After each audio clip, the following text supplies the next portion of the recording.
Hello દોસ્તો.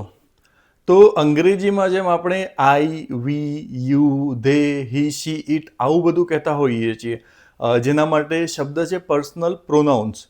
તો એને આપણે જર્મન લેંગ્વેજમાં કઈ રીતે કહીશું, એના માટેના શબ્દો કયા છે એ આજે આપણે જોવાના છીએ.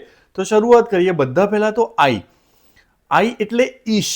આઈ એટલે ઈશ એટલે કે પ્રથમ ફર્સ્ટ પર્સન જે આપણે કહીએ છીએ, ફર્સ્ટ પર્સન સિંગ્યુલર એટલે તમે પોતે. એના માટે આપણે પોતાના માટે જે શબ્દ વાપરીએ છીએ એ છે ઈશ. ઈશ એટલે આઈ. પછી એનું બહુવચન છે વિય.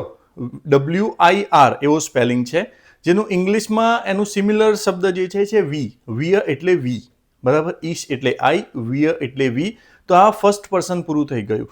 પછી સેકન્ડ પર્સન, સામેવાળી વ્યક્તિ જેની સાથે તમે વાત કરી રહ્યા છો, તો એના માટે છે ડુ. બરાબર. DU ડુ એટલે સેકન્ડ પર્સન સિંગ્યુલર. પછી એનું બહુવચન આપણે કરીએ છીએ તો થશે ઈયર. IHR. બરાબર. ઈયર. સ્પેલિંગ્સ બધા જ આવશે. તો આ થયું. તો ડુ અને ઈયર આ બંને જે છે એ છે ઇનફોર્મલ. આ બંને છે ઇનફોર્મલ. હવે ફોર્મલી જો જવું હોય તો આપણે બંને માટે એકવચન માટે એટલે કે સિંગ્યુલર માટે અને પ્લુરલ માટે બંને માટે વર્ડ યુઝ કરીશું ઝી. SIEZ. ઝી આપણે કહીએ એટલે એ થઈ ગયું ફોર્મલ અને યુ. બરાબર છે. એકવચનમાં બી ચાલશે ઝી અને બહુવચનમાં પણ ચાલશે. પછી વાત આવી થર્ડ પર્સનની. બરાબર. થર્ડ પર્સનમાં એર એટલે હી, ઝી એટલે શી. ઝી 4 વાર વપરાશે અહીંયા અલગ અલગ રીતે. બરાબર. ઝી એટલે શી અને એસ એટલે ન્યુટર માટે જે વપરાય છે ઇટ. ઇંગ્લિશમાં એનું જે સિમિલર છે. અને આ ત્રણેયનું બહુવચન જે ઇંગ્લિશમાં જેને આપણે ધે કહીએ છીએ એના માટે પણ આપણે વાપરીશું ઝી.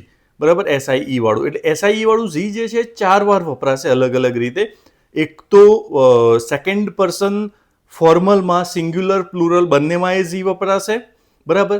પછી શી કહેવા માટે પણ આપણે ઝી વાપરીશું અને ધે કહેવા માટે પણ આપણે SIE ઝી વાપરીશું. જે રીતે રેફરન્સ હોય, જે રીતે કન્ટેક્સ્ટ હોય, જે રીતે વાક્યમાં યુઝ થતી હોય આ વસ્તુ, એ રીતે આપણને વાપરવાની થશે. તો આ છે ભાઈ જર્મન લેંગ્વેજમાં જે પર્સનલ પ્રોનાઉન્સ કહેવાય એની વાત. તમને ખબર પડી હશે. નોટ કરજો, ઇમેજ બરાબર જોઈને યાદ રાખજો. ફરીથી બીજા વિડીયો સાથે મળીએ છીએ. ત્યાં સુધી બાય.